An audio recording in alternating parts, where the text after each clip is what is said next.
Every Monday, namimili talaga kami ng paninda na mga kulang sa tindahan. Kapag weekdays nga, kaunti lang mga customer, kaya ganitong araw rin kami umaalis. Pero ngayon may pupuntahan tayo, since last week sobrang boring talaga. Gusto ko mag-relax kahit sandali lang. Medyo malayo yung pupuntahan natin, kaya dumaan muna kami sa 7-Eleven para may makain-kain sa daan. At asawa ko nga ang dahilan ng mga gala namin dahil nga mahilig siya mag-explore ng mga lugar.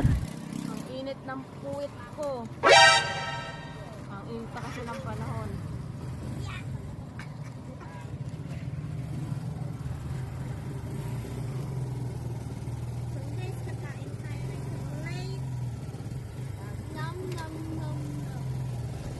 Summer na talaga dahil napakainit talaga ng panahon na ngayon. Bali, ang pupuntahan nating destination ngayon ay papuntang Dumaguete. Pero hanggang Bayawan lang kami.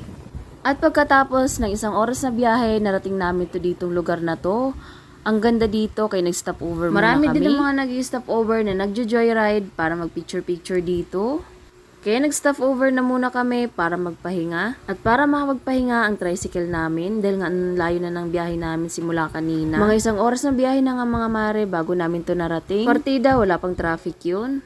At nag-picture-picture for keeps dahil ang ganda ng view dito. Lagi nga ako nagpi-picture or nagvi-video kada may pupuntahan kami na bagong lugar. Dahil hindi natin alam kung mababalikan pa natin to ulit. At least man lang meron tayong memories sa lugar na to. Maganda minsan na magala-gala para hindi naman tayo ma-stress lang sa bahay. Dahil wala namang masama na gumala pa minsan-minsan. Minsan lang tayo dito sa mundo kaya piliin natin maging masaya. Normal lang naman na may mga trials tayo sa buhay dahil ganun talaga bilang tao.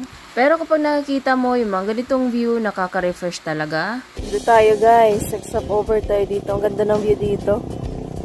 Ang linaw ng tubig. Ayun oh. At Pulipapa, nakita kong signage sa lugar na to. Kaya tinawag ko siyang Pulipapa View.